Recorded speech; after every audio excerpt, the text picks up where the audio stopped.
Yeah, she's calling back. We're going to try to give her a call again, and then she just added another phone number to the 13-year-old grandson who's possibly with the daughter.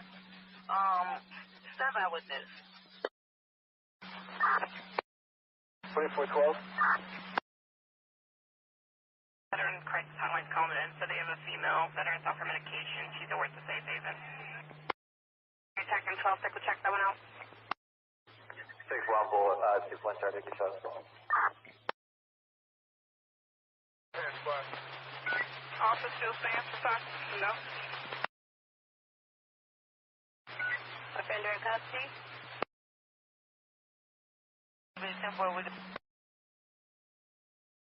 Thanks. Anyone else close, point to 0, let me know. 10-5, sir.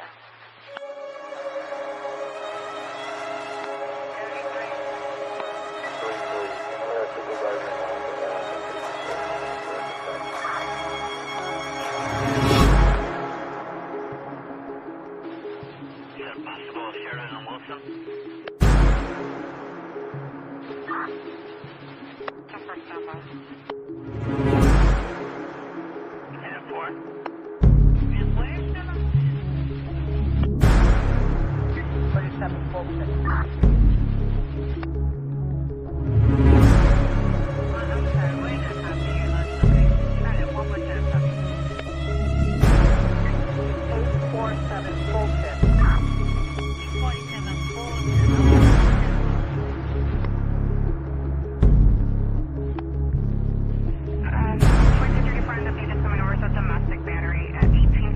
Winchester, 18.5 or Winchester. Danny is seated, the caller and the owner of the vehicle. Alright, thank you.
「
Good morning, or early afternoon, or mid afternoon, wherever you are on this lovely planet that we have. We got this vigil coming up November 9th, Ride and Prayer Vigil, and we will be there to support the vigil and the ride. We will be there for you.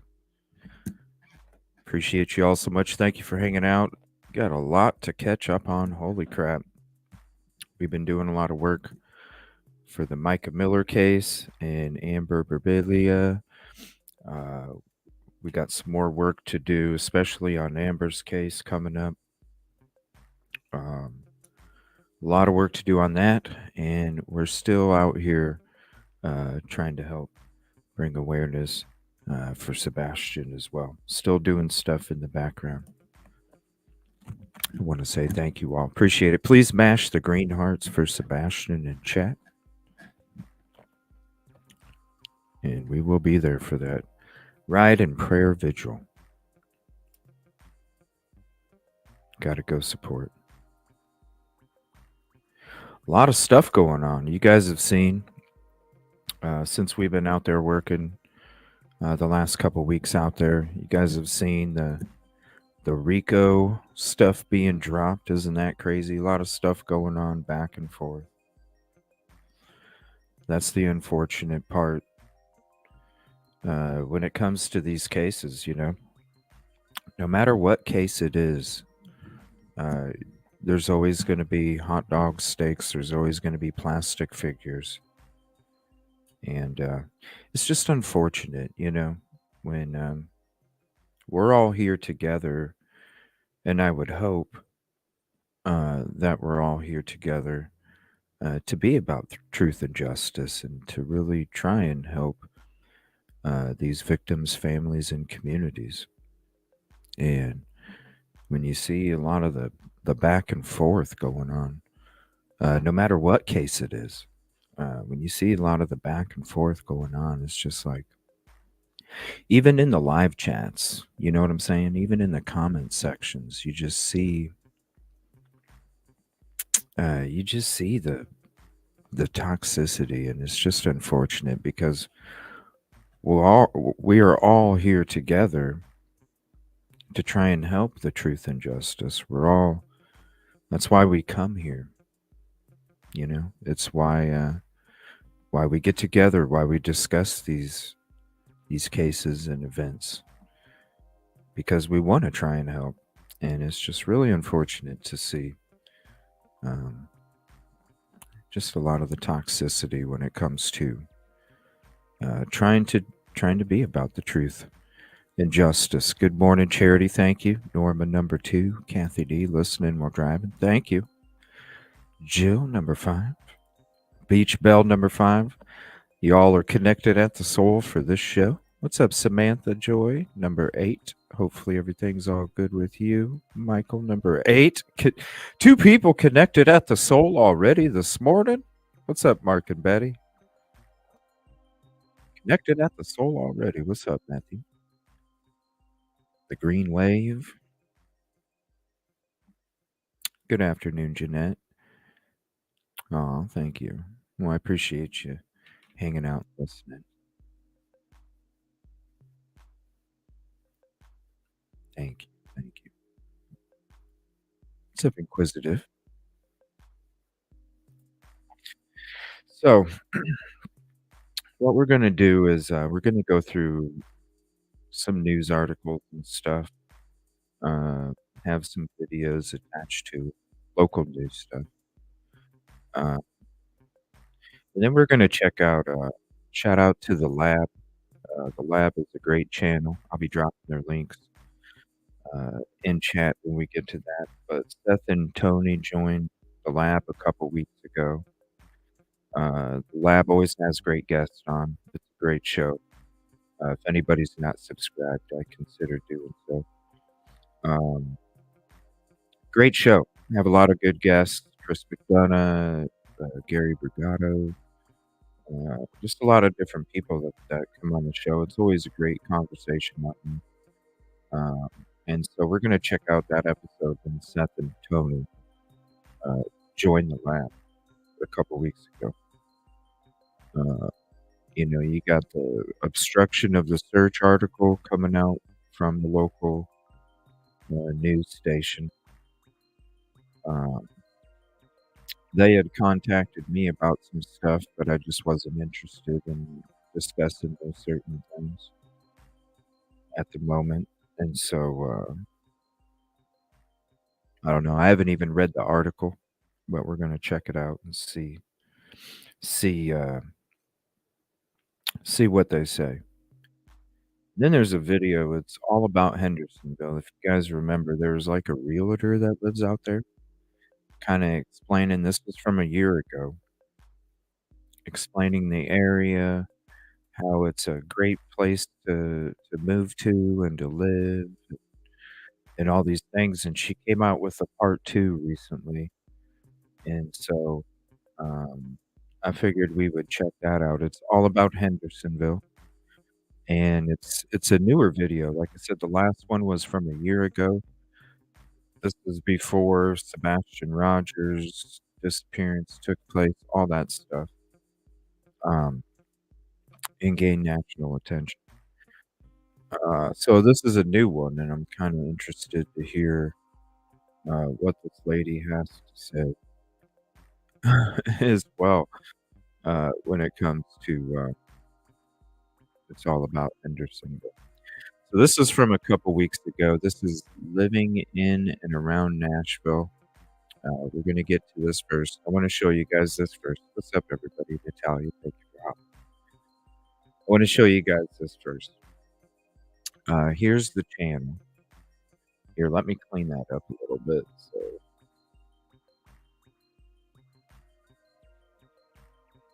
why is it 8 p.m.? I don't know what that means. Nash VIL-OG? What the hell? I don't know. Well, that's the link to the channel. That's weird. Hold on a minute. That seems really odd. No, that's how it's okay. That's how it's spelled. Okay. Well, we're gonna check out that video first. I don't know. I mean, that's a weird it's an odd handle, I'll just say. Alright, so we're gonna check out this video real quick. This is from a couple weeks ago. Thank you for the green hearts.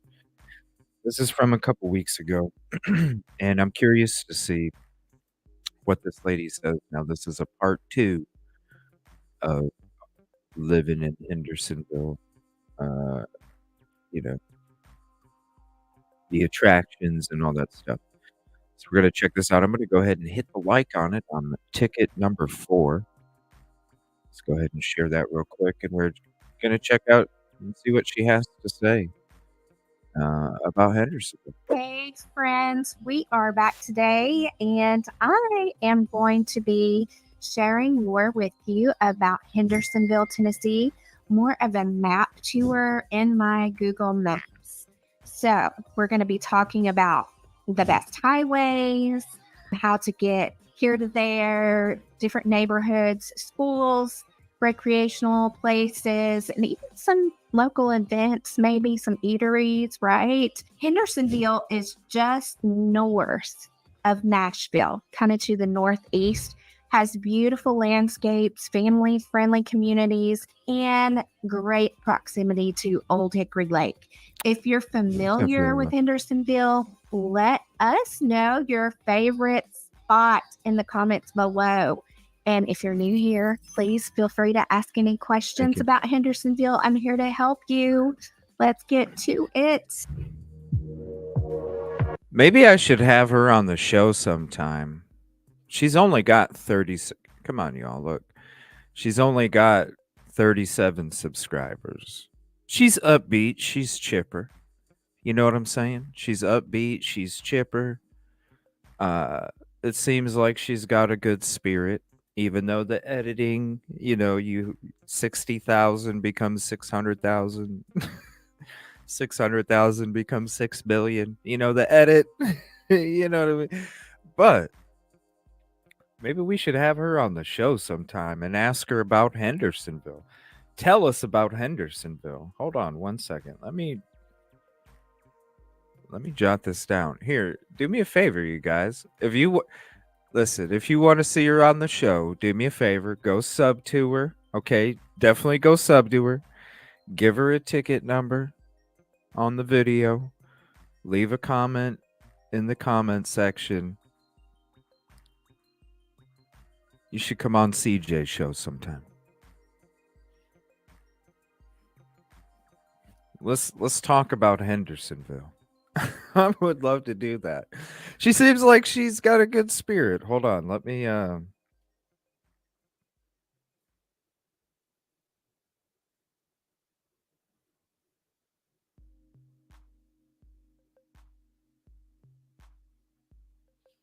I'll message her and see if she'd be interested.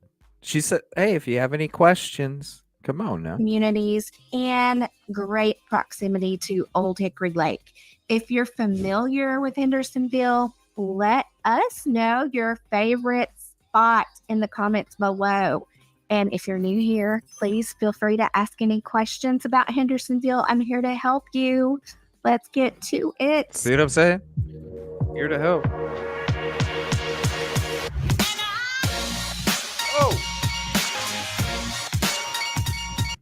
Oh, she's going to hit me with that. Damn.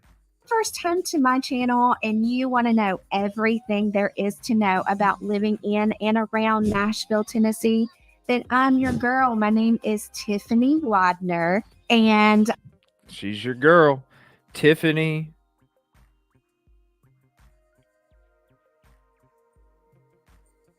Knows all about Hendersonville, Tennessee, knows all about Nashville, real estate agent. There you go. That's who we should talk to. She knows everything living in and around Nashville. How can I help you? Is to know about living in and around Nashville, Tennessee, then I'm your girl. My name is Tiffany Wadner, and I am the host of Living in and Around Nashville. I'm a realtor based out of Nashville, Tennessee, and a Homes for Heroes affiliate. And people call me all the time wanting to know what it's like to live in and around Nashville. So I'm doing this. I'm trying to help make smooth transitions for people looking to move to our area. And if that's you, please feel free to reach out to me. You can call me, you can text me, you can email me, you can Zoom with me. All my information is in the description box below, and as well as my email and my website. And guys, this is what I'm doing this for. If you or anyone else you know wants to move to the Middle Tennessee area, then feel free to share my channel. And you know what? I think I've talked enough. Let's get to it, shall we? Okay, we're going to talk about highways that lead into Hendersonville. So Hendersonville is very accessible from multiple major highways, but probably the best route is I-65. I kind of have already this marked for you. The 65 from Nashville is going to get up here to the split where it's going to continue to go north to Kentucky. But you're going to take that split at Tennessee 386, Highway 386. It's also called Vietnam Veterans Boulevard for us locals. So you're going to take that and you're going to take it straight into Gallatin. It's like a major artery there. There's also 31 East here, which is also known as Gallatin Road or Main Street, but it comes straight from Nashville up into Hendersonville and Gallatin as well. There's also going to be I-40. You can take I-40 East, which takes you right past the airport here. And I also kind of made a little notation that if you're coming in from 386 and 65, you can hit this branch right here, which is 155, also known as Riley Parkway, which will take you straight to 40 in the airport as well. So that said, let's get into maybe some of the communities of Hendersonville and then maybe some schools and things like that. Also, if you're coming from Lebanon and wanting to get into Gallatin or Hendersonville, 109, I kind of have it marked here off of 40, takes you straight up there as well. Just side note there. But let's get into... That seems like a hell of a lot longer drive going this way. Oh, my Lord. That's a lot. That's a lot. I'm like... Blah, blah, blah, blah. With schools and neighborhoods and such like that. Okay, the first neighborhood we're going to look at is Durham Farms here.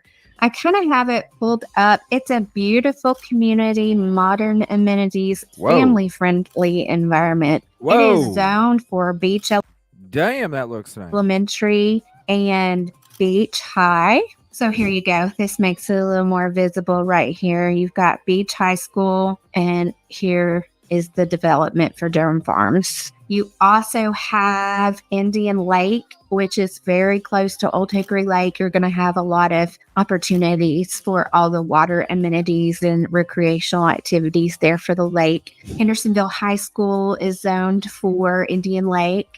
And you also have the Hunt Club. This is more of a luxurious community here. It's one of the premier spots with some of the best access to amenities and top-rated schools like Station Camp Elementary and Station Camp High. That's a beautiful area there as well. And it's not going to show me any pictures. Okay. So as far as shopping districts, you do have Indian Lake. It is the hub of shopping in the community there. So you have all of anything you can think of off of Indian Lake Boulevard. You've got everything you need. It's near residential areas. The streets of Indian Lake is more upscale. Got to get the Hobby Lobby in there. Shopping, and also has all kinds of options for fashion and dining and entertainment, from the big name stores to the local boutiques. It's a great place to spend a day shopping if that's your thing. So Indian Lake is a main thoroughfare through the Hendersonville community. Okay, let me talk about Old Hickory Lake. So it's perfect for water sports, boating, fishing, plenty ramps, boat docks, marinas, all over Old Hickory Lake. Hendersonville also is known for its park and trail system, and there's great access for hiking and biking, and the greenways allow for that. There is a new greenway that it is out of Sanders Ferry. Okay, we already know that Hendersonville has great access to Old Hickory Lake. It's perfect for all the water sports, boating, fishing, kayaking, several public boat ramps and marinas all throughout Old Hickory Lake on both peninsulas, the western and eastern. It's also great for things like hiking and biking and trail walking. You have the Old Hickory Lake here. You have plenty of greenway space. Let me kind of go in closer so you can see this here. This right here is a greenway. It's Hendersonville Greenway. It's going to show it to me. So you've got the greenway there. You also have another greenway that has just been introduced in. They didn't even finish building it. They took a photo. Look at the extra wood laying there. See, it's that extra wood. It's missing some of the rail there. They're still building it, and that's the photo. What's up, mystery? Look at this. They took a photo where it's still getting work done to it. It's missing part of the rail and it's got extra wood laying there. This is crazy. What's up, Mr. E? Thank you for all you do. Don't eat the fish unless you want to glow. This is crazy. This is crazy. Hendersonville Greenway is there. It's going to show it to me. So you've got the Greenway there. You also have another Greenway that has just been introduced in the last year off of Sanders Ferry. Here's Drake's Creek Park. It's a great park, you guys. Lots of sporting areas, softball, things like that, basketball. I am looking for, there's a volunteer park too. There's Volunteer Drive. Is it going to show me the park? There's Memorial Park because there's Sanders Ferry. There's Mallard Point Park here. It's a beautiful place as well. Sanders Ferry Road. We're coming in. Oh, mercy. I keep doing this. Sanders Ferry comes down to this Sanders Ferry Park here. You can see boat ramps everywhere here and here. This actually shows the peninsulas that I was talking about. The western and the eastern. Oh. This is called the Walton Ferry Peninsula. This is the Indian Lake Peninsula. Rock Castle is actually on the eastern peninsula of Indian Lake. We've talked about that in a previous video as well. I was talking about there's a brand new greenway off of the Sanders Ferry Peninsula.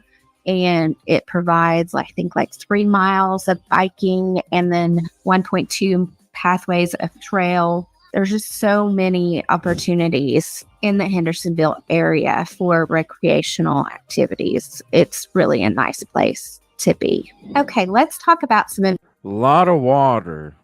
A lot of water. No, I am not planning. I am not planning on moving to Sumner County. No. I think, right, Lainey? I think I'm too poor to be watching this. 100%. 100%. Mr. E, it's just, we checked out a video from her a while ago. She did one from a year ago about, what makes Hendersonville such a awesome place to move to, and it was before Sebastian Rogers' missing case took place, and I thought maybe she would have some updates, but it's like what Busby said a little bit ago. It seems to be like an infomercial for Hendersonville. Now, she is a real estate agent. I can't afford it either, bro. Lady, I'm too poor to be watching this. Oh, shoot.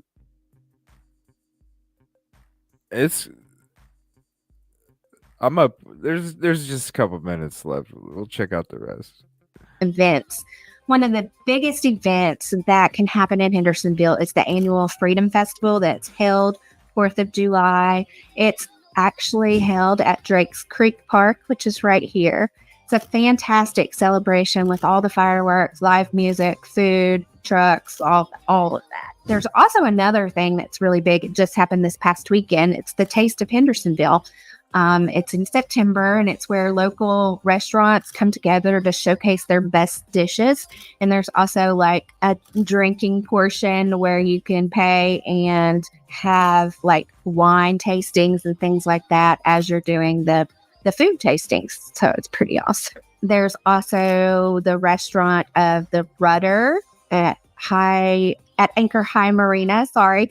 It's a must see. It has great seafood, perfect spot to enjoy lake views, of course. And let me think. There are Demos's. I love Demos's. It's a great pasta and steak place. A local cuisine. Definitely should try it. They've got the best chicken and rice soup. It's very good atmosphere, family friendly. The Vanti Gourmet, if you're looking for kind of upscale dining, that's one of the best fine dining options in Hendersonville. So there is so much to see and do in the Hendersonville community, and hands down, one of the best places to live. So let's recap some points. That's crazy because there's so many. This is the crazy part about this video is there's so many when you start when we started to get into Sebastian Rogers' missing case in the middle of March, uh and as we kind of went through time, as time goes by, the more you research, the more you try and dig.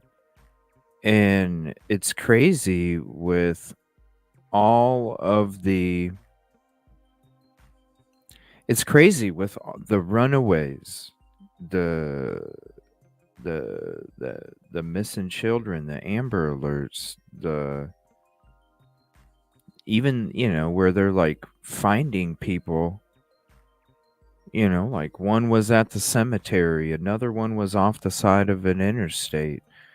There's just so much weird stuff going around in that area when you really look at it. And that's why I really feel like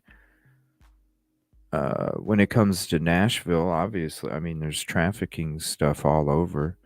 They're major hubs. Nashville is a hub. And Hendersonville is right outside. It's smaller. There's not as many cameras. There's not as many people. You know what I'm saying? That's where a lot of these, members or organizations, they go to the outskirts. And then they use, the major city as a hub to transfer to another major city a couple states away.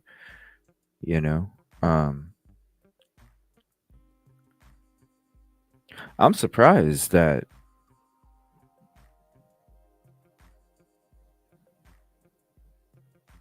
I mean, to me, it's that you're listening to it and you're like, dang, there's nothing wrong. It's like, no, there's something going on. Yeah, I'm gonna see if Twitty City is another church. What? Twitty City. Let me see here.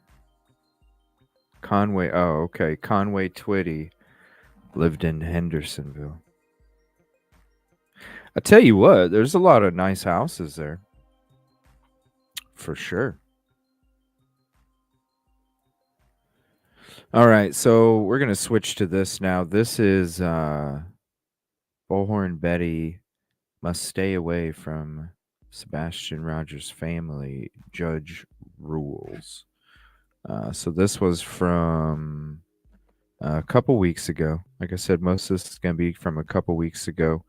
Here's a video that we can actually check out instead of reading the article. So here, we'll go ahead and put this up here and we'll see what CourtTV says. It says hearing recap. Now to Tennessee, where a hearing took place on Thursday in the case of missing teen Sebastian Rogers. The 15-year-old was last seen at his mother's home in Tennessee back in February. Sebastian, who has autism, disappeared overnight, leaving his shoes behind. The search has gone national, with some YouTubers getting involved, including Andra Griffin, a.k.a. Bullhorn Betty. In July, Sebastian's mother, Katie Proudfoot, filed a protection order against Bullhorn Betty, accusing her of harassment. The following month, Bullhorn Betty was arrested for violating the restraining order. Yesterday, the judge granted a new protection order against Andra Griffin. Both Griffin and Sebastian's stepfather, Christopher Proudfoot, spoke during that hearing. Take a listen to some of their testimony. After being arrested, you still saw fit to continue your advocacy with a voices meeting, yes? Sebastian matters to me a lot. How much? I'd like to find the answers. I'd like to bring him home, and I'd like to bring him home safely, and I hope the application that we do, along with other people like me, help aid in that effort. When did you first come to Sumner County, Tennessee about the Sebastian Rogers case? I think I arrived here, it was June 22nd, but it was in the evening, so it was just basically checking into a hotel resting because it was a long drive. Okay. Then what did you do?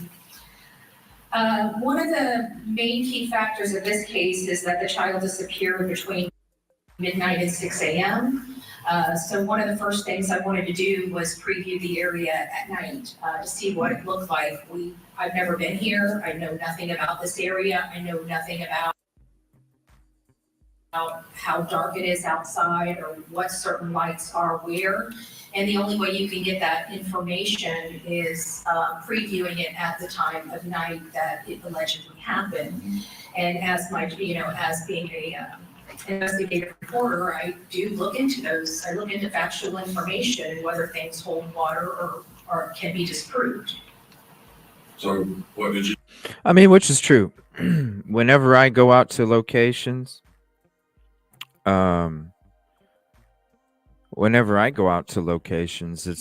it's important. It's important not only.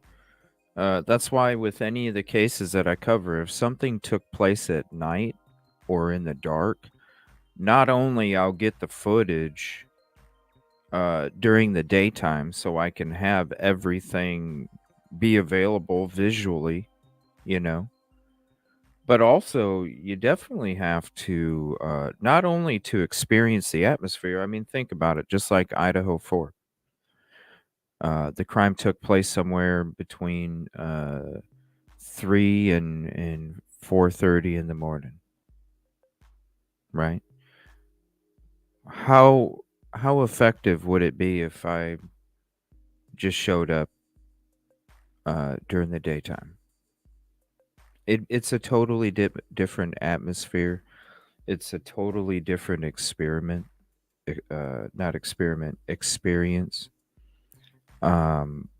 Because I'm going to tell you right now, like, yeah, when I got there and I first parked there, it was daytime, my first day. And when I parked in the back parking lot, I was like, holy shit, I can see everything that took place at this house literally just a few feet away. But see, in my mind, when I'm there at the daytime, I'm sitting there going, but they definitely could have seen me if I was parked here watching the back of the house, right? But as I went and did my work, started to get my footage, went to key locations, I would always end, because it was a 2.5 hour drive each way for me to, because there was no lodging in Idaho. Couldn't find it. I had to lodge in Washington State, up in Spokane. So I had to drive that whole distance each time. So a lot of the time I would sit in the back parking lot behind the house and do my work on my computer before I would drive back and then go to bed. And so when I'm back there, when I first got footage at night, I went back there, I sat there, I was doing my work, and I was like, holy crap, there's no way they'd be able to see me. It's very important. You have to go to these places not only around, just like with Amber's case, 4:30 in the afternoon on a Friday. We went there 4:30 in the afternoon. You have to get the same atmosphere in order for it to lead you somewhere. You do?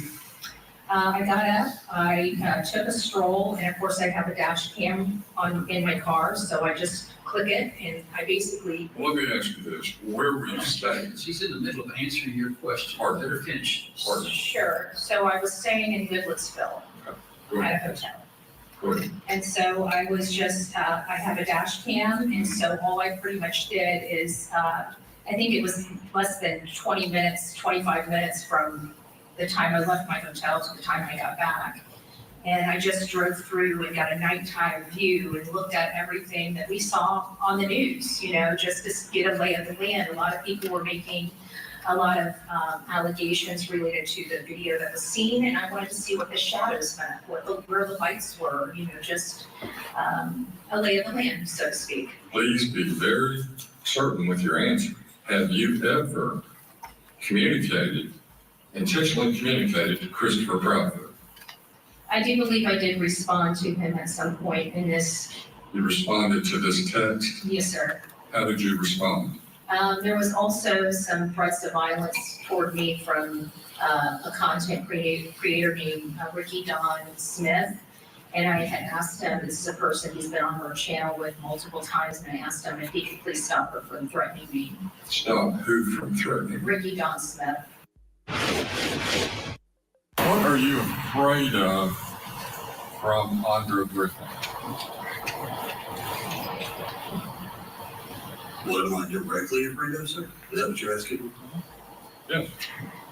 Well, when you make a video threatening that you want to bring a gun from another state to this state, directly in videos related to me, my wife, my family, that's a threat, plain and simple. Okay. She also said she was going to bring a machete for the record. Okay. I don't. I must have missed something. I don't know. I must have missed something. I mean, when we were out there, Lumber River State Park, plenty of times, and I mean, I think it was even mentioned when I was out there in the brush in the deep woods, one of the trips. Man, it's too bad you didn't have a machete to whack through the brush. I'm telling you right now, when you're out there searching in those woods, that's why we don't have one of those, okay? That's why on the videos you hear me go, ooh, ah, because of all the brush and the thorns and all that stuff, man. It's all when your boots on the ground and you're out there in the deep. What do you think? Like, yes. And so when you're out there searching, it would come in handy. It really would, to be able to go through the brush. You know, man, it would be beautiful. You guys should see my gear shirts. Like, they got like strings coming out of them from all of the thorns that I've been pricked with. I don't know, like, what video? Okay, so because I don't watch BHB, I've I'm busy doing work, but what was there a video? Was there a video where she threatened them, or because they won in court, it was granted, right? So what did I saw when she said she might need it. Okay, yeah, like, not people. Like, what? It's just like like I said, I was out there in Micah Miller, Lumber River State Park brush. It's like, man, it'd be nice to have a machete to go through this brush. And it's like, yeah, I know. I hear the same thing about Sebastian Rogers when we're out there too. Like, we're like, man, we wish we had something that we could, but we don't, it's I don't know what, like, what. I'd have to hear it. Like, how did they take this as a threat? I wish the whole thing was. Is there hold on? Is there a live of the court hearing? Is there like a live, the whole thing on video? There was a lot more context to the conversation than that. Yeah, is there like a live for the whole court hearing? Or a video of the whole court hearing that we could watch? I would have to hear it, like. No, sir. No, sir. Would you agree that what's seen and heard is, I've heard. Because this is the same dude that, like, said I was gonna trespass and stuff. I never said I was gonna do it. I never planned on doing it. That's not what we're about. So wherever that information came from, I don't know. What's up, Reserve? I don't know where it came from. But I know he twisted some shit on us enough to where Pascal had to do a show and his guest was promoting it like it was real shit, like we were trespassers. It's like, no. No. What are you talking about? Of what's seen and heard is, I've heard. I'm not an expert to make it. Do you believe everything on the internet to be truthful? Possibly. Maybe. Further, Your Honor. Questions? Yes, Your Honor. That Ms. Griffin never directly called you, texted you, correct? Besides exchange receipts, Hasn't contacted me other than via contacted you based off of Whoa. hundreds. Hold on. Why is it like skipping like crazy? What's that about? Why is it edited or what? Hold on. Directly in videos related to me, my wife, my family. That's a threat. What's up, Eller? Plain and simple. Okay. She also said she was going to bring a machete for the record. Okay. Who knows her? Okay. Who knows her? Would you agree that of what's seen and heard is, I've heard. I'm not an expert to make it. Do you believe everything on the internet to be truthful? Possibly. Maybe. Further, Your Honor. questions. Yes, Your Honor. That Ms. Griffin never directly called you, texted you, correct? Besides exchange receipts, Hasn't contacted me other than via contacted you based off of hundreds. Is it possible to avoid the media circus that surrounds Ms. Griffin's conduct? Absolutely not. Okay. Personal phone number that way? Yes, sir. Yes, sir. Do you have any other social media accounts? Have account service. Okay. But is there contact? Yes, sir. It's so freaking choppy. I can't even tell like what they're asking and what's being answered. What's up, Angie? Is there a video of this whole?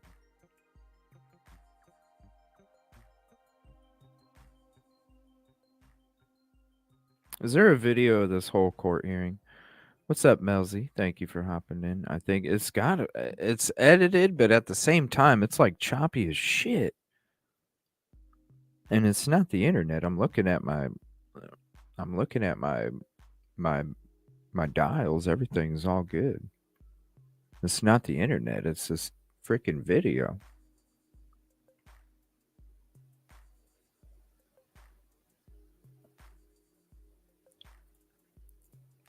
Yeah, let me know if there's the whole thing on video. I'd like to watch it. To be following, updating you on the latest developments throughout the day right here on Court TV. Okay. Turning now. All right. Here, let me go to this here. This is WKRN 2.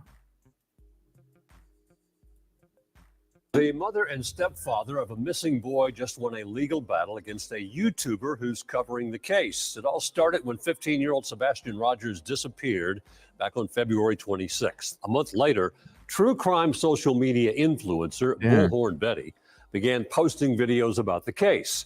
In July, Sebastian's mother filed an order of protection against her. The following month, Betty, whose real name is Andra Griffin, was arrested for violating that order. All of that brings us to today. This is Caitlin Quisenberry has more on what was discussed in court and the judge's final ruling on a protection of order for Christopher Proudfoot. Caitlin. The last time these two parties were in court was in September for 3 different order of protections against the YouTuber Andrew Griffin. And today, the judge added Sebastian's stepfather to the growing list of people worried for their safety.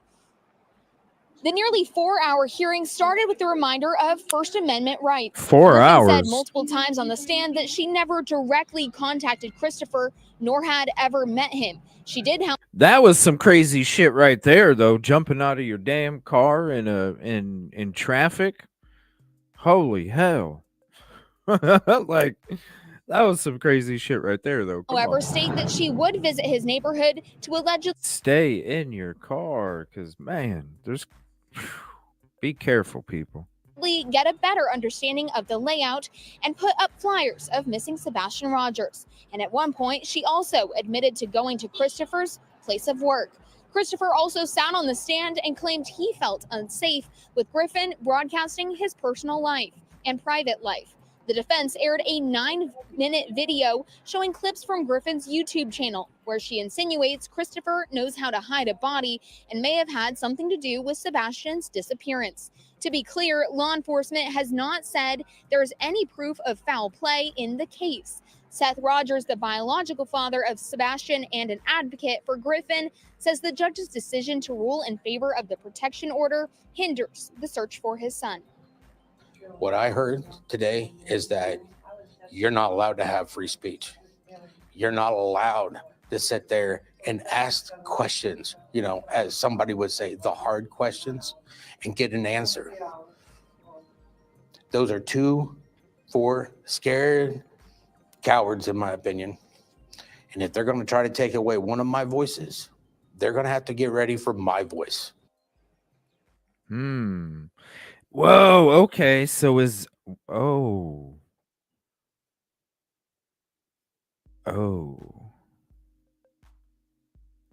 So that's, and shout out to the lab, their great channel.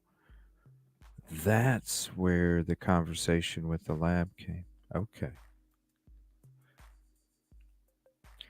Listen, look at how we ask the hard questions and we put factual information out there that comes with the hard questions, and people don't like that shit, man. You guys know it. That's where all the trolls come from. They don't like that shit. Oh shit, 150% motherfuckers coming around and we're only 50% efforters. Shit. Damn. Let's listen to that again. Son. What I heard today is that you're not allowed to have free speech. You're not allowed to sit there and ask questions, as somebody would say, the hard questions, and get an answer. Those are 4 scared cowards, in my opinion. And if they're going to try to take away one of my voices, they're going to have to get ready for my voice. Damn, and that's what we're going to be checking out here in a few minutes, is the episode where him and Tony joined the lab. Now, this is my question. And what happened to the CourtTV episode? The CourtTV that Seth and Tony were on a couple weeks ago. Where is it? Because I had a link for it that was like a web link before from CourtTV before, it comes out on CourtTV and then it gets posted, and I had a web link for it that I had saved from a couple weeks ago, and I went to look for it this morning. That's why I was a little late for starting the show. I went to look for it this morning, and I couldn't find the damn thing in my favorite bookmarks. It was gone. And then also, I started looking up on, YouTube, and I'm like, I couldn't find shit. So I'm like, did they not air it? Because we know how Vinny, remember last time Seth and Tony were on Vinny's show? He was like, oh my gosh, you're not cleared? And then he cut to the music and it ended, and then they were calling right after that. So is it the same thing where, like, I'm confused here. CourtTV.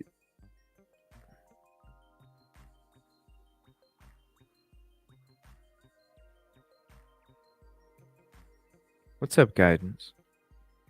Yeah, I'm like, what happened to it? Because I know last time Vinny didn't post it. He posted it and then they took it down. And so I heard they took down that video.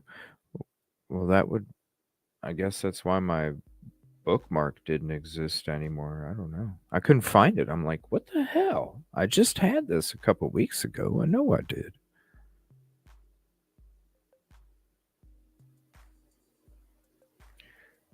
Oh, yeah, that's right. That's right. It was renamed something else. No, Busby's right. I remember that now. It was renamed something else. Yeah, I remember that now. Yeah, because it wasn't even, that's right. It wasn't even, oh, so I still have it in my link somewhere because it wasn't named right. That's why I couldn't find it. What did they name it?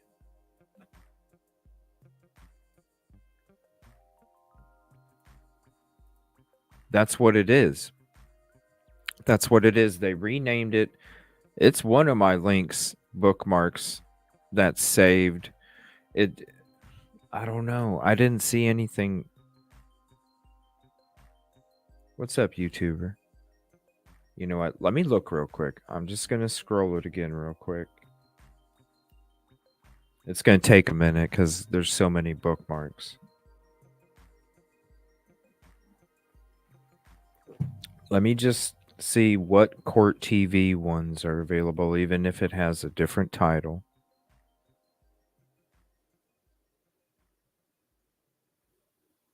And then we'll see if that's the one. You're right, Busby. They did change it.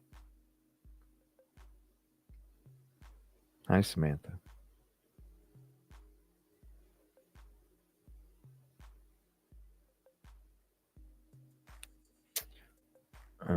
Let's see.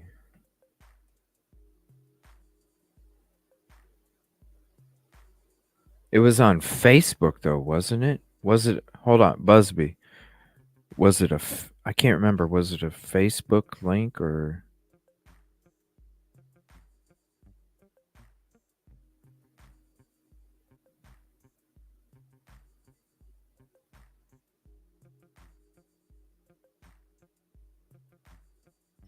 Okay, no. No, that was the link that we just watched. YouTuber Bullhorn Betty Must Stay Away. That it's got.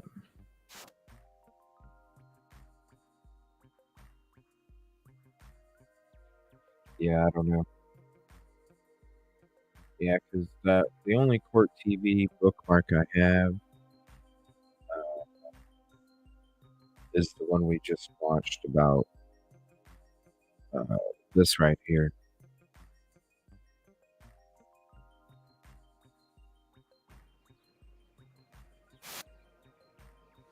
I spoke with Christopher after the hearing ended. He did not want to go on camera, but did say that he hopes the focus remains on the search for Sebastian Rogers. And Griffin will be back in court on November 20th for 6 counts of a violation of protection orders. Woo! In Gallatin, Caitlin Quisenberry, News 2. Woo! People searching for a missing teen 6 counts. Teenager are going back to court. Dog, the bounty hunter, and Sebastian Rogers' father filed an injunction against 2 social media influencers in Pennsylvania. They claim the YouTuber and TikToker are obstructing the search for Sebastian Rogers. News 2's Caitlin Quisenberry breaks down statements included in this lawsuit. An 18-page injunction backed by a 323-page list of exhibits and testimonies was filed last Friday. The plaintiffs include Dog the Bounty Hunter, Sebastian Rogers' father, Seth, and the father's spokesperson, Tony Mathis, as well as YouTuber Andrew Griffin. The lawsuit alleges 2 influencers, a YouTuber and TikToker, created a, quote, coordinated campaign of cyber harassment, false allegations, and witness intimidation. Just like with all these cases, man, there's all of these, and a lot of it comes from TikTok. All of these cases, it's so freaking toxic, man. People acting like they're experts in whatever the hell they're talking about. The opinions are just galore. It's like, it's ridiculous. We're all supposed to be here to help truth and justice, and the opinions and assholes out there, there's just an overabundance of them. Lawsuit ties back to the search for missing Sumner County teen Sebastian Rogers. He was last seen in February at his family home in Hendersonville. Dog the Bounty Hunter joined the search for Sebastian in September and added $75,000 to the reward for information, now totaling $125,000. The $125,000. Isn't that amazing? Yeah, extra hot dog steaks. In every case, you see the shit with Micah going on, you know? We had to talk about that last night for a little bit. It's just like, what the hell is wrong with people? 125K though.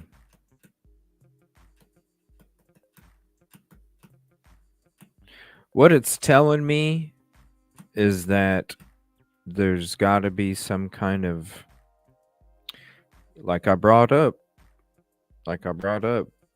Nashville is a hub. Hendersonville is a little, you know, these organizations of trafficking prey on the smaller communities outside of the larger communities, which then they use for the hub. $125,000 is telling me somebody did something to him, and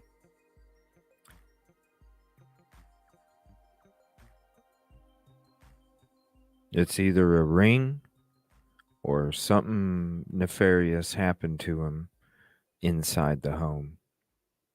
That's just what I think. Like, when you see 125 reward, 125K.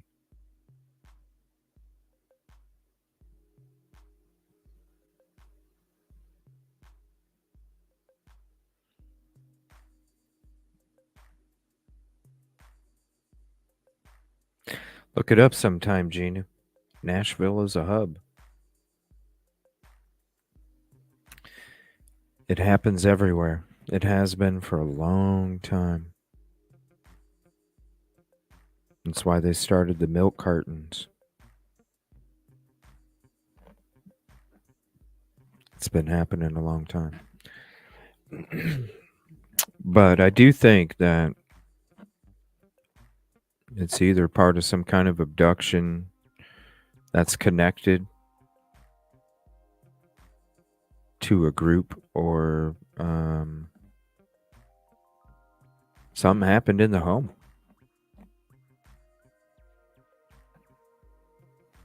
$125K though. It's so awesome.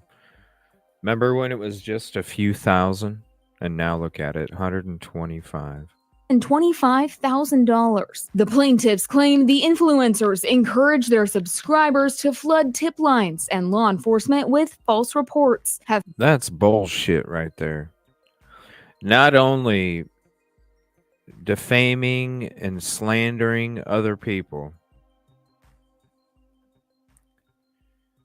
group stalking, group bullying, group harassment, getting in little groups to just attack people, whether you're on panel or out in other chats, rile up a community, hoorah.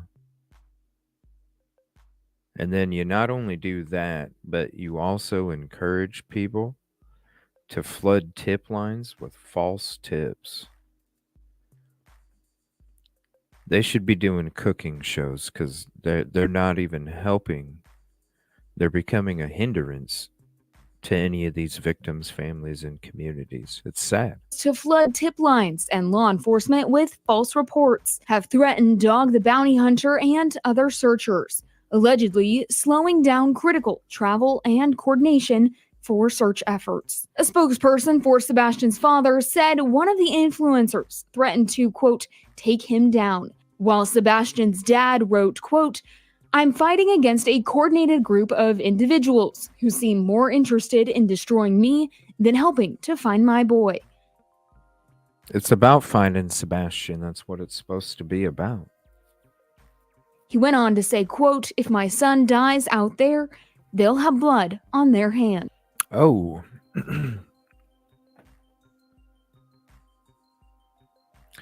When you are, when you're part of a group effort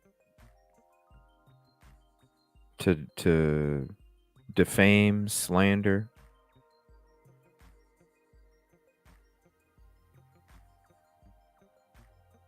push away. It's all supposed to be about the victims first, the families second, and the communities third, in that order. Victims, then the families, then the communities. What is wrong? It's not too hard to figure out. Victims, families, and then communities. What the fuck is wrong with this equation for some people? It's not very hard. 1, 2, 3.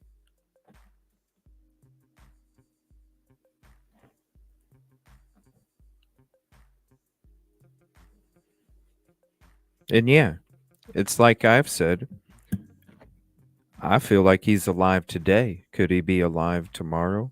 Maybe not. Time is of the essence. So, anytime there's any kind of effort to have any kind of steps go backward, that's not about the victim. Because you got to be about the victim first, then the families, then the community. It's not hard if you're about the victim. It's not hard.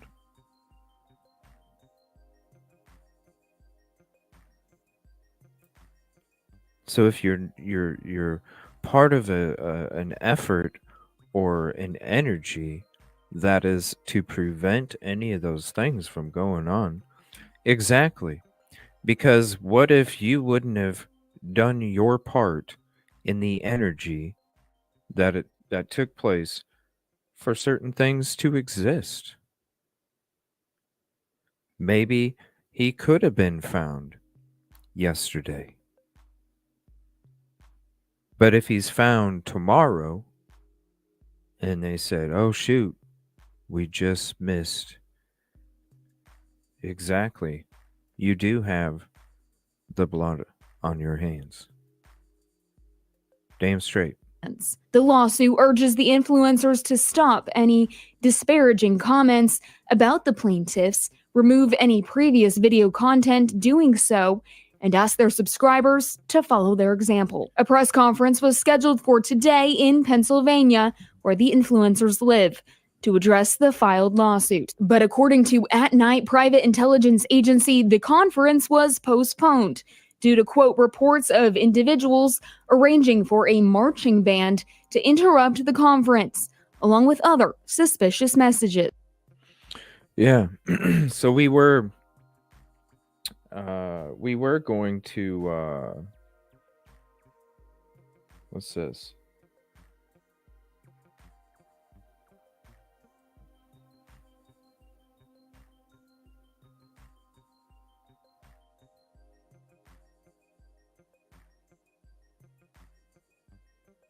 No, that's not that one.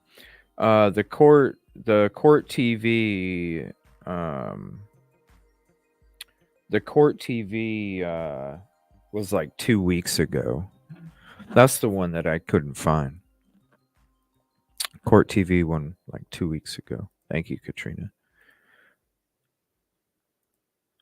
And then the Bullhorn Betty one, that was just a couple weeks ago as well. That last court hearing, I think. The one where Chris spoke. That one.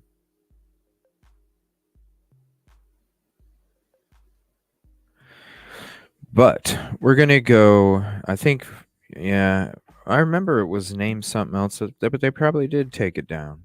They probably did. In a letter included in the court documents, the lawyer for the YouTuber writes the allegations are, quote, baseless and without legal foundation. News 2 reached out to all parties involved and has not heard back. If you have any information to the whereabouts of Sebastian Rogers, you can find a list of numbers to call on our website at WKRN.com. Okay.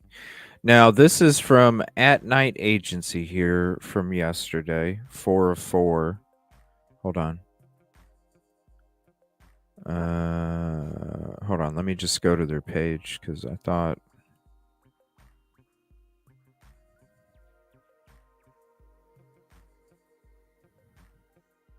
Four of 4, 1 of 2. 2 of 2.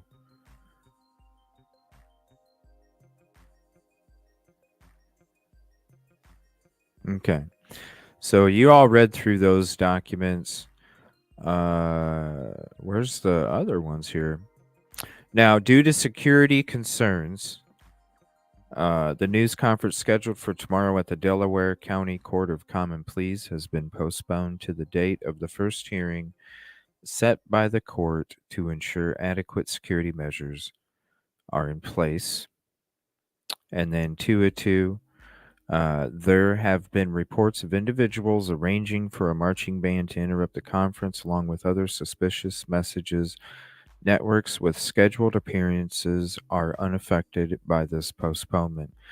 So there's going to be other. I'm sure they'll probably join CourtTV again. Maybe Jennifer Coffin-Daffer. I think they might probably be doing a show here coming up. Now, I don't know where the other parts of this is. It says 4 of 4. I don't know where the other parts. We seek to address these threats with the utmost urgency and authority that the law allows at night, or pursue these bad actors both civilly and criminally. The threats and actions have amplified over the past 72 hours, and now we will respond accordingly in multiple states.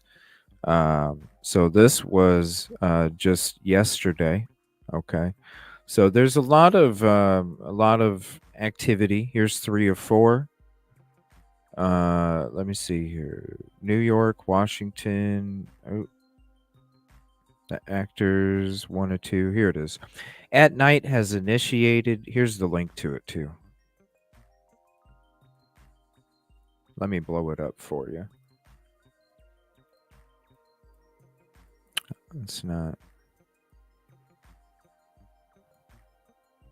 Here, let me just go down here.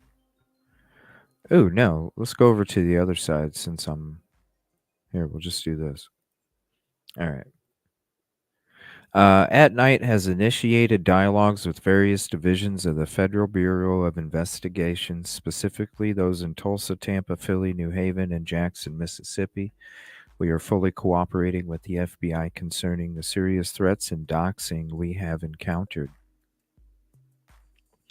The actors involved have escalated their actions, making severe threats and engaging in multiple acts that pose significant threats. This situation has compiled At Night in conjunction with our legal representation across Philly, New Haven, Connecticut, Florida, Los Angeles, New York, Washington, D.C., multiple regions in Virginia, Boston, Houston, Dallas, Fort Worth, and Austin, Texas, to formally request intervention from federal law enforcement agencies. We held several conference calls with various agencies this morning, and they seek to address these threats with the utmost urgency and authority that the law allows. They will be pursuing these bad actors both civilly and criminally. The threats and actions have amplified over the past 72 hours, and they will be responding. So there is a lot of stuff going on. What is this? Let me see here.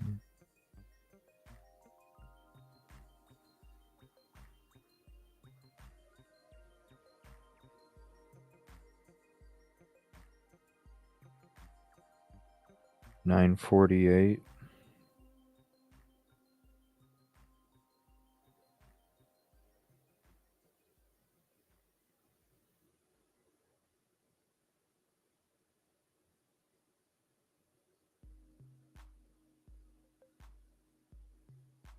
Yeah, we'll be going into that one in a second. That article, and let me see.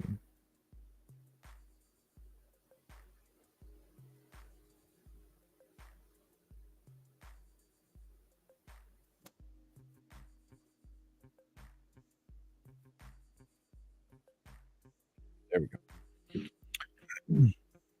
Okay, so actually, this is the next article right here that I was going to show you guys. News conference announcing legal action related to the disappearance of Sebastian Wayne Drake Rogers, 15.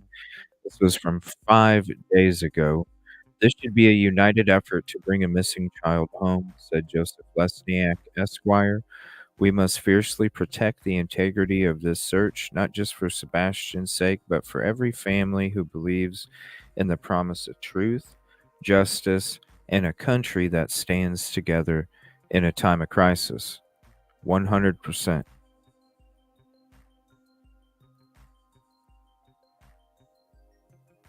100%. A news conference will be held on Tuesday, or was supposed to be held. It's now rescheduled. We just went through that. On the steps of Delaware County Court of Common Pleas in Media, PA. The legal team will discuss the latest legal actions concerning the ongoing search for Sebastian.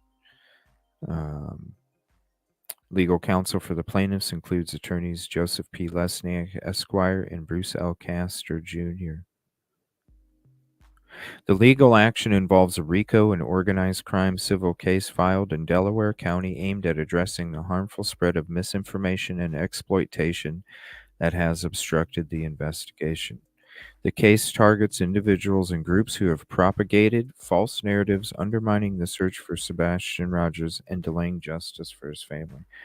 Doesn't that seem familiar to a lot of other hot dog steaks? Propagated false narratives undermining, misinformation spreading, exploitation. Joseph P. Lesniak, Esquire, will be joined by Hong Zi, managing partner of One World and At Night, and Nick the Hat Fitziano, a member of Dog the Bounty Hunter's High-Risk Fugitive Task Force, and At Night, to outline the legal strategy and next steps. The Bill of Rights was ratified here in Pennsylvania in 1791, just 4 years after the Constitution was adopted in 1787. Said the Honorable Bruce L. Castor, Jr. Pennsylvania has a long history of standing up for fundamental freedoms, and now it can help right the wrongs happening in Tennessee by addressing the cyberbullying and harassment impacting the search for Sebastian Rogers. This legal action aims to protect the civil liberties that he and those supporting him deserve. Interviews with Dog are to be scheduled via At Night for legal purposes pending litigation. And also interviews with Tony and Seth will be available starting Wednesday the 23rd. Now, I don't know if they're going to be available right now, just because you just read everything is kind of switched and changed based off of the atmosphere because of all the stuff going on.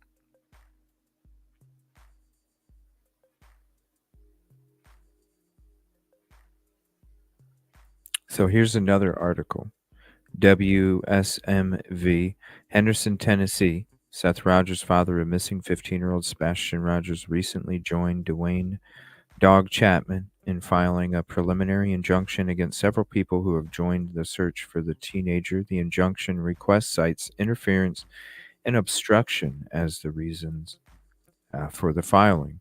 One private investigator involved in the search, Stephen Fisher, filed a non-party opposition to the injunction request, claiming he is actively engaged in the search for Sebastian, and a preliminary and ultimately permanent would undermine the real search for the boy. My standing as a non-party opposer in this case arises from the plaintiff's attempt to secure a preliminary and permanent injunction, Fisher explains in his opposition, which would undermine the integrity of the investigation by silencing media personalities, obstructing public dialogue, and acquiring communications and data. Fisher states in the opposition that he is the only licensed investigator involved in the search. At Night Media, Dog the Bounty Hunter's company has yet to set foot in Tennessee and used unlicensed personnel and illegal tactics to gain information in cases. One At Night Media employee, according to Fisher, is on parole and is barred from engaging with law enforcement in any capacity. The initial motion for a preliminary injunction was filed in Pennsylvania, where At Night Media is located. The mission was aimed at two people, Stephanie Jo Trude and Jessica Lynn Sang, who were using their social platforms to aid in the search for Sebastian. Seth Rogers and Dog the Bounty Hunter claim the two and anyone else launching their own search efforts was an obstruction and were actually interfering with the search. Fisher disagrees. Their illegal activities as unlicensed investigators should not be protected, and granting an injunction would harm the public interest by silencing critical reporting on a matter of public concern.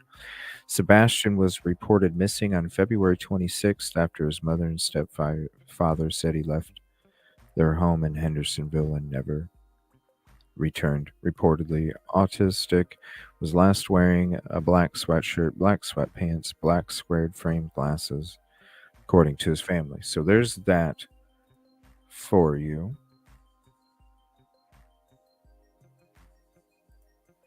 Now, and thank you, guidance. Appreciate this. It is for real. It is for real. And it's disgusting that a lot of these hot dog steaks and plastic figures use victims, families, and communities as a backdrop for the hate stew that they cook. And it's a whole bunch of cooks in a kitchen creating the hate stew, and they're using victims, families, and communities as the backdrop. It's disgusting when they're supposed to be there for the victims, families, and communities, and this is what they're doing with their efforts. It's disheartening. All right, so this is the C-Track public access. Here's that link. We'll share it with you guys. Now, I'm going to watch, we're going to watch the lab episode. We'll try and see if we can find the Seth Rogers on CourtTV. And honestly, I don't know. I'm sure there's something out there. But when it comes to, this is why I'm not really too concerned about the CourtTV episode, because I want to say shout out to the lab. Did I see the link above that? Yeah, that's the news article I just read. Above that, Bullhorn Betty behind the scenes of CourtTV, Sebastian Rogers. Oh, hold on a minute.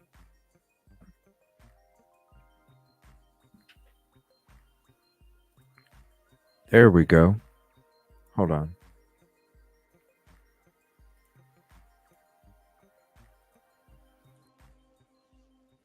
All right, so here, we'll share this. Excuse me. Here's her channel real quick. Here's her channel real quick. And we'll, this is a behind the scenes video that she posted. When was it? Your reaction to A day ago. So it started late or something. All right, here, let's check it out. Let me shrink this up a little bit too. That way we get the closed captioning.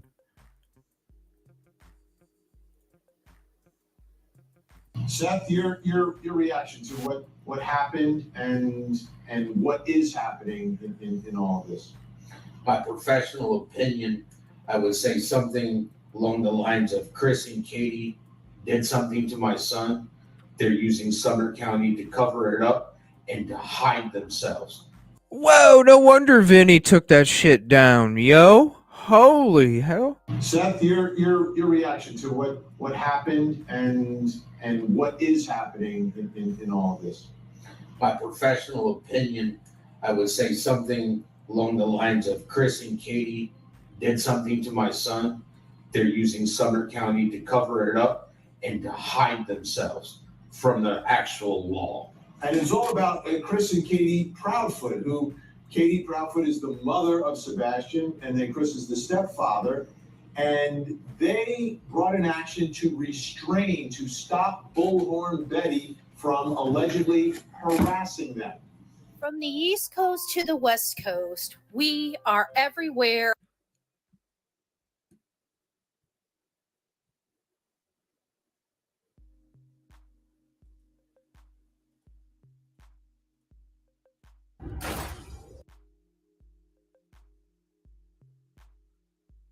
We know for a fact that there's no proof that Sebastian walked out of that home. And it makes you wonder what else they're lying about, Vinny. Have other people contacted you based off of Ms. Griffin's conduct on her social media accounts? Hundreds. Okay. How often does that happen? Daily. Is it possible for you to avoid the media circus that surrounds Ms. Griffin's conduct? Absolutely not. Okay. Have people gotten your personal phone number that way? Yes, sir. Have they gotten your email? Yes, sir. They message you on Facebook? Yes, sir. He's asked, why are you afraid of Bullhorn Betty? Take a listen. What are you afraid of from Andre Griffin? What am I directly afraid of, sir? Is that what you're asking? Yes. Mash the hell out of those green hearts in chat, please. Hashtag let's find Sebastian now. Well, when you make a video threatening that you want to bring a gun from another state to this state, directly in videos related to me, my wife, my family. What did he? Hold on. What? What am I directly afraid of, sir? Is that what you're asking? Yes. Well, when you make a video threatening that you want to bring a gun from another state to this state, directly in What did he say there? What did he say there? Damn, Tony just looks calm as a motherfucker, don't he?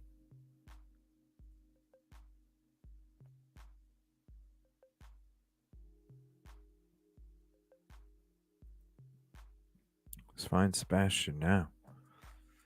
Tony looks calm as a motherfucker. What did they say right there? He's talking. He's like he's stalling for the quite. Like, do you mean direct? Like, yeah, I just freaking asked you, bro. Like, I just asked you, bro. What? How else do you want me to ask it? Sebastian walked out of that home, and it makes you wonder what else they're lying about, Vinny. Have other people contacted you based off of Ms. Griffin's conduct on her social media accounts? Hundreds. Okay. How often does that happen? Daily. Is it possible for you to avoid the media circus that surrounds Ms. Griffin's conduct? Absolutely not. Okay. Have people gotten your personal phone number that way? Yes, sir. Have they gotten your email? Yes, sir. They message you on Facebook? Yes, sir. He's asked, why are you afraid of Bullhorn Betty? Take a listen. What are you afraid of from Andre Griffin?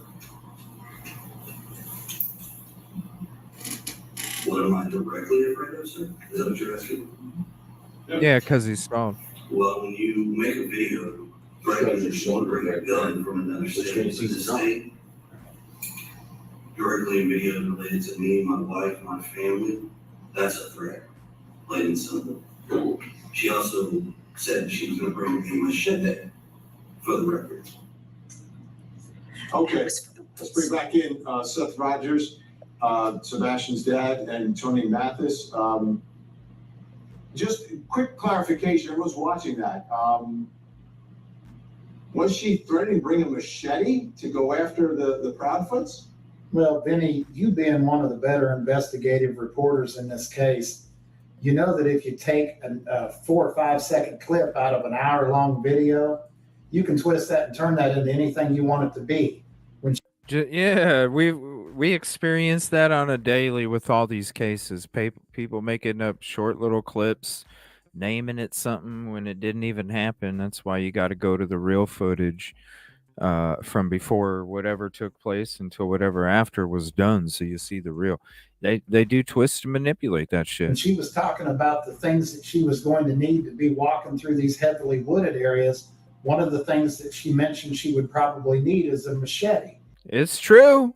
We're boots on the ground out there. Everywhere we go, we're boots on the ground. I'm telling you, yeah, it would be nice. It would be nice because that's why whenever you're out, you see me out in the woods and you hear me go, ooh, ah. It's because, yeah, them damn thorns, man. But you don't get to see all that because that doesn't fit the narrative. Does that make sense? Well, on top of that, I get. If she had stated that she was going to bring a machete, don't you think the felon that made the video for the Proudfoots would have actually clipped that in there? That happened. But I want to bring in our special guest joining us tonight. Sebastian Rogers' father, Seth Rogers, is with us, and the Rogers family spokesperson, Tony Mathis, as well. Thank you both for coming here.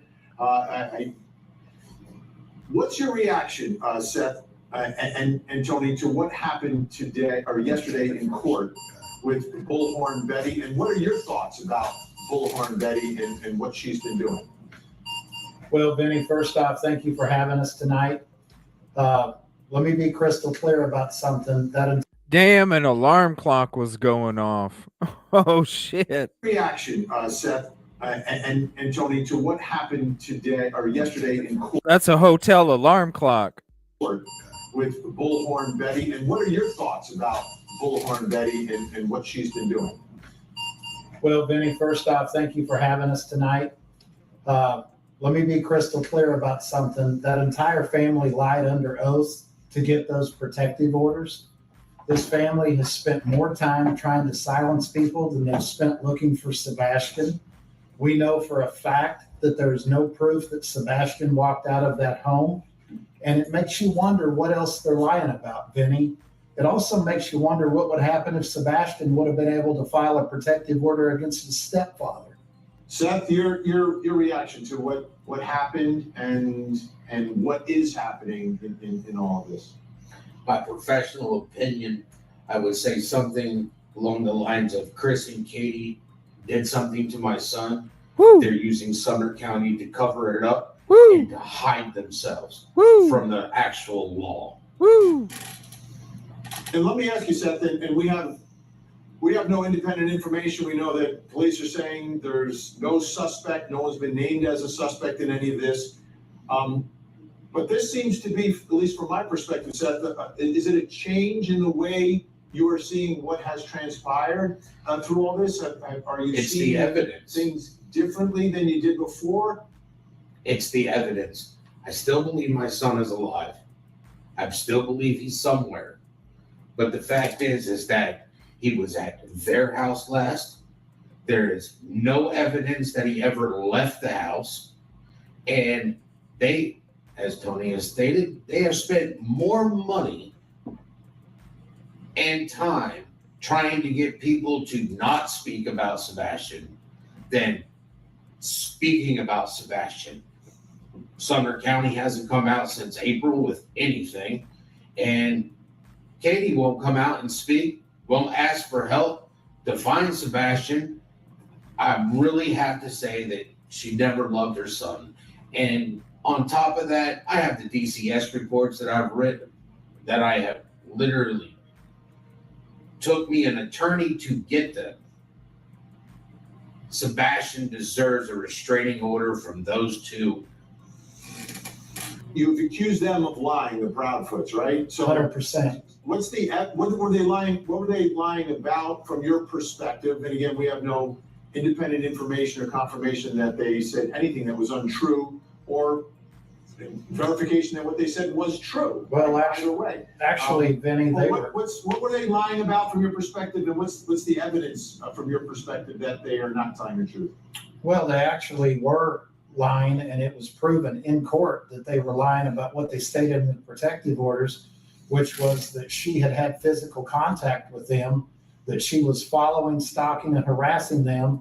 And even on the stand, Mr. Proudfoot admitted that he had never met her in person.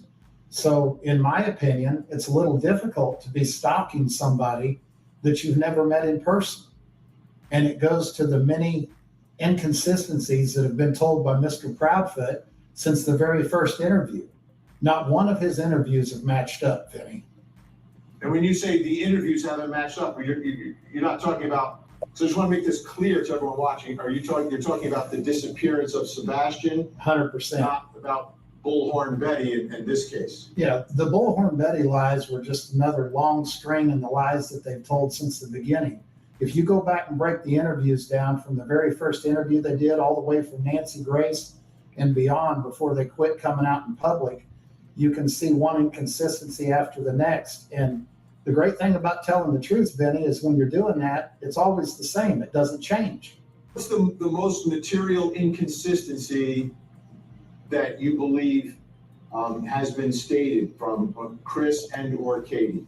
Many inconsistencies told about the phone calls, the time of the phone calls, the bed times, what happened after he went to bed.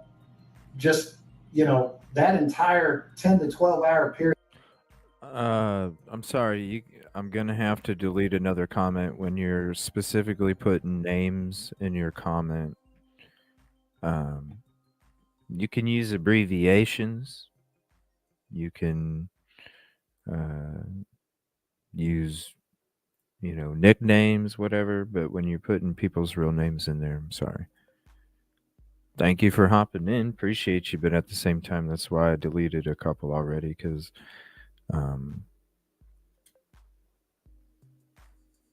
that's speculation and it's people's names. So, no. Period. Many, many inconsistencies. Also, not rock solid alibis, and a lot of time that's unaccounted for. They were also, probably the biggest thing, Benny, is that they told Nancy Grace that they were told by TBI not to take a polygraph, and we found out later from TBI that that is 1,000% not accurate. That's a big one. That's a big one. That's a big one. That's a big one. Also, not rock solid alibis, and a lot of time that's unaccounted for. They were also, probably the biggest thing, Benny, is that they told Nancy Grace that they were told by TBI not to take a polygraph, and we found out later from TBI that that is 1,000% not accurate. 1,000% not accurate, according to TBI.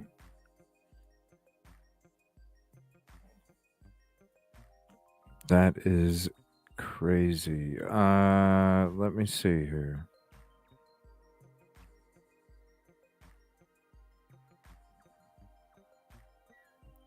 $122. Let me see what time we got. 122.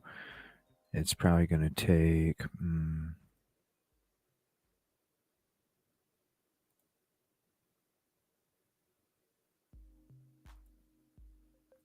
Hold on one second. We might... Because that lab episode is quite a bit. Let me... Give me one second. Let me look at the rest of the stuff that I have. We'll probably save the lab episode for the next show. We'll probably have the next show tomorrow morning sometime. Or evening. I might switch it up because we'll be doing Micah again tonight. I might switch it up and do Micah tomorrow morning and Sebastian tomorrow evening. Let me look real quick because I do want to get through that lab episode, but it's actually going to put me longer than what I have slotted for today. Give me one second.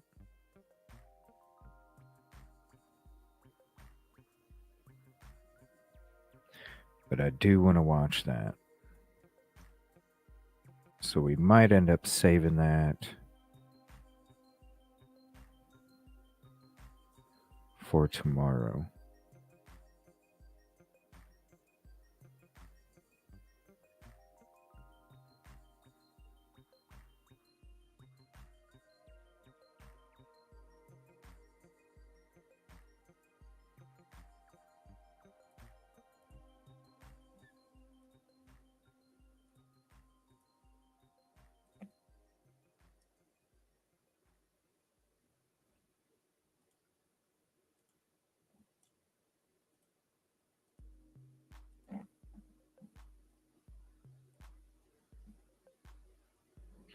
Let me see here.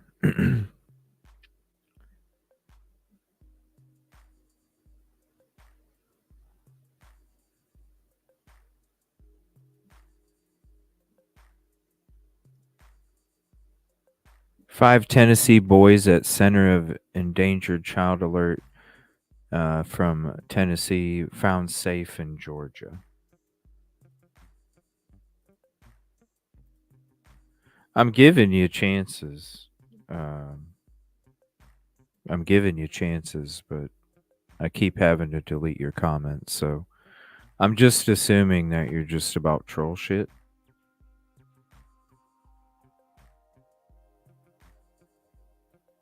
So we're not that part of a community where you're going to put people's real names in there with a bunch of speculation, accusations. Sorry.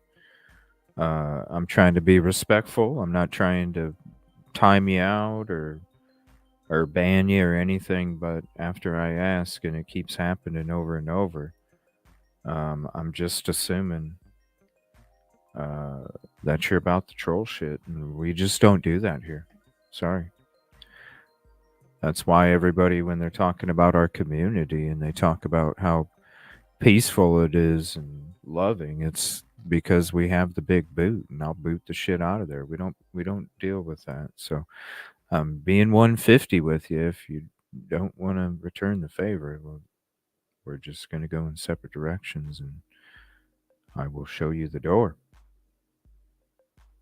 It's just how it is. Former teacher's aide arrested in Nashville for abuse, assault.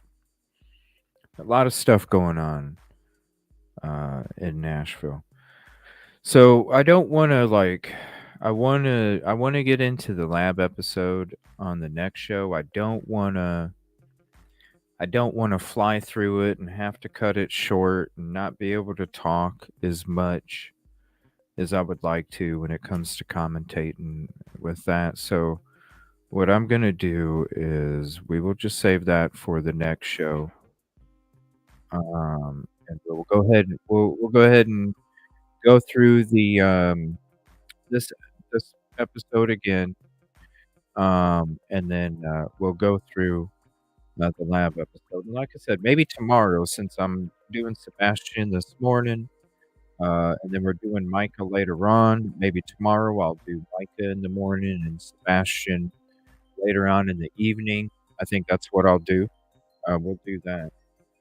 So we'll be doing Micah tonight. Tomorrow morning, we'll do Micah, and then tomorrow night we'll have a Sebastian show. Where we're going through this again, we'll go through the lab episode, and then whatever other updates come out, because there's stuff, especially with all this activity and atmosphere, when it comes to a lot of the group stalking, the group harassing, and all of that stuff. But yeah, I want to be able to have at least 2 hours. That was my plan, was to have at least 2 hours to be able to chill back and not only watch it, but at the same time kind of talk with everybody about it. And let me see.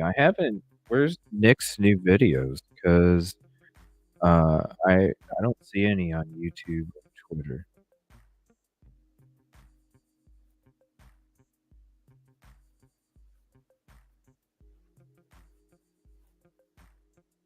Let's see.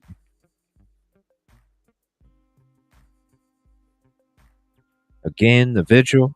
We'll be at the vigil.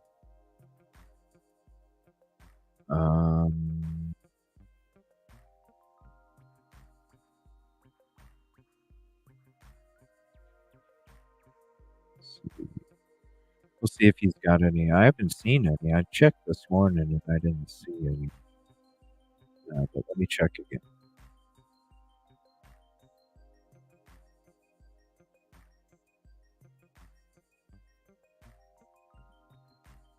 And somebody said there was videos, but I didn't. Yeah, I'm just seeing posts. Full story.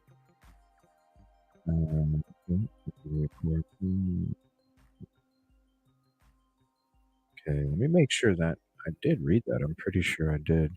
Yeah, I'm not seeing any videos. Not seeing any videos. Let me see here. Father of missing teen and dog the bounty hunter. Yeah, we went through that. Let me see here. And then that was from October 5th. Yeah, the ones from At Night Agency is what yeah,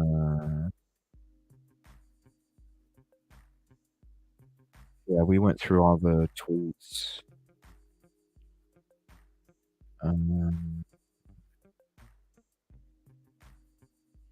Oh, here's this. Let me share this with you guys real quick. This is the papers and the link. So here's that. There's the link for that. What's up, Caddy? Thank you, 105.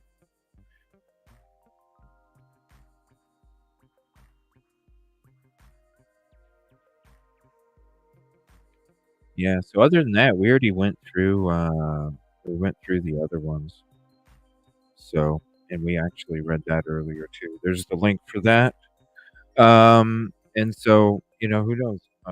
We're definitely going to try and go live whenever the conference is coming up. We do plan on being in the area back and forth. I'm still going to be bouncing back from Myrtle Beach, Hendersonville, up here. Going to be doing a lot of bouncing around the next little over a month. It's going to be a lot of bouncing around, so there might be some days where you might not see me live or something. It's just because there's gonna be a lot of travel involved coming up here for the next month and a half. So I appreciate your patience. It's a lot of traveling. It's a lot of hours, and then trying to get recoup and rest from all of the miles is definitely a task too, with so much work. But that's what I'm gonna do. We're gonna save. We're gonna recap the behind the scenes Court TV again, just that few minute video, and then we're gonna check out the lab episode where Tony and Seth hopped on. That's what I'm really interested in. Beyond the Court TV Vinny stuff, uh, the Court TV Vinny stuff, you got to be political, when it comes to the lab. Uh, great host, great questions, great conversation, great guests that the lab has on too. And so I'm really interested. I haven't even, just like all the other stuff, I don't check it out until we check it out on the show. So I haven't even watched a second of it, but I already know when it comes to the lab, it's already going to be top notch. So we will check out that one on the next show. Going to shoot for that for tomorrow night. And like I said, we'll be back for Micah tonight. We'll be discussing more about that case. We'll be talking more about Amber coming up soon too. Some interesting things that we're going to be discussing too. There's some dash cam and the quick, kind of like with Micah, when law enforcement shows up and they just automatically, before they even find Micah, law enforcement shows up, and before they find her, it's already, yep, we already know it's a cell phone alive from the phone call before you even get to the scene. And so when it comes to law enforcement showing up thinking it was substance related, the quick judgments always makes you question, always makes you question the quick judgments. Why so quick? If it's about truth and justice, you explore all thoughts, theories, and opinions. You remove what doesn't make sense, what doesn't fit the evidence, and then you go from there. And you're doing this so quick. There's more to get into, and we'll show you. Thank you all. Appreciate it. Thank you for the kind words. Thank you for the support. We'll see you back later this evening around 7 Central, 8 Eastern. And hope you have a peaceful, positive day. Love you. And please be safe. We'll see you tonight.